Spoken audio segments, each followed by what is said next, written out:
Pour vous renseigner sur la logique des saisons, connectez-vous tout d'abord sur votre compte Amivac grâce au lien amivac.com/devenir-hôte.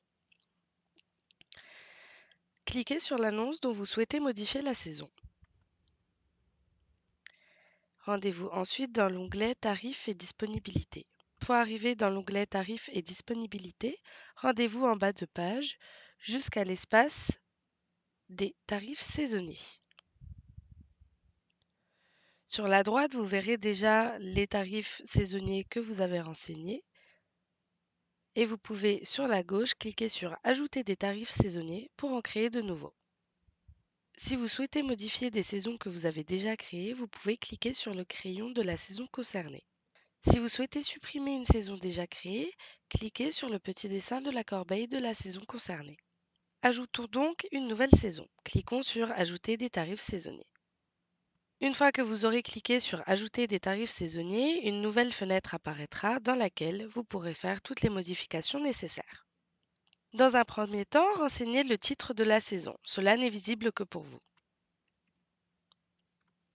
Vous pouvez ensuite renseigner les dates avec ce tarif saisonnier. Dans mon cas, je ne loue la propriété que du samedi au samedi. Je me rends donc dans le mois de juillet, puisque c'est ma saison d'été, et je sélectionne le premier samedi qui correspond au début de ma saison. Dans mon cas, ce sera le samedi 6 juillet 2024. Puisque je veux que la plateforme comprenne bien que ce tarif est applicable uniquement jusqu'au dernier vendredi de la saison et que le samedi ce sera donc un nouveau tarif, je clique directement sur le dernier vendredi de ma saison, c'est-à-dire le vendredi 2 août. Ainsi, la plateforme comprendra bien que ma saison se termine le samedi au matin, mais que le tarif est applicable uniquement le vendredi soir au 2 août comme dernier tarif pour cette saison. Juste en dessous, vous pourrez dire si vous souhaitez répéter la saison sur les années suivantes ou si vous souhaitez que cette saison s'applique uniquement pour cette période de cette année, c'est-à-dire 2024 dans ce cas. Vous pourrez ensuite renseigner le tarif par nuit. Dans mon cas, nous dirons 500 € par nuit. Ensuite, vous avez en dessous plusieurs menus qu'on va dire déroulants. Le premier concerne les séjours.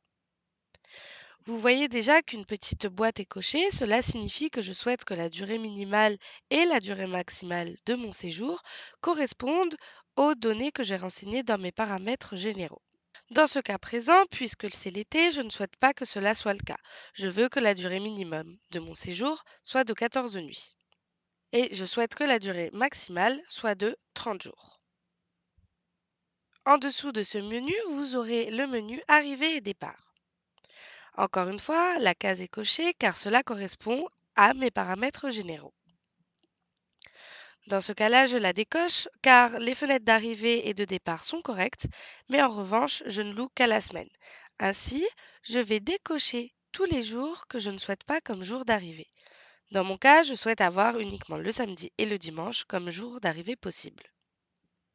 Je laisse donc le samedi et le dimanche en couleur. Ensuite, vous aurez l'espace pour renseigner les frais pour voyageurs supplémentaires.